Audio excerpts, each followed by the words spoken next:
Da gennaio a dicembre 2025 in Veneto si contano 111 morti sul lavoro, 32 in più rispetto al 2024, un aumento superiore al 40%, mentre a livello nazionale si registra una crescita dello 0,3%, secondo i dati INAIL e le elaborazioni dell'Osservatorio Sicurezza sul Lavoro Vega.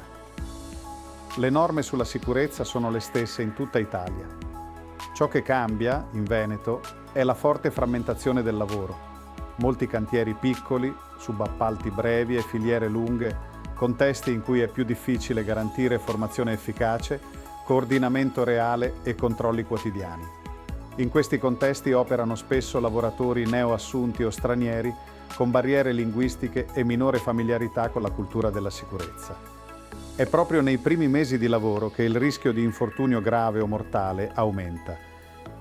Il decreto Sicurezza sul Lavoro 2025 introduce strumenti importanti come il badge digitale di cantiere e la tracciabilità delle presenze, ma la loro applicazione non è ancora pienamente operativa, soprattutto nei cantieri più fragili. Il Veneto peggiora non perché lavora male, ma perché lavora troppo velocemente con una struttura pensata per la stabilità. Microimprese, pochi addetti e sicurezza esternalizzata, coordinamento ridotto e prevenzione spesso formale.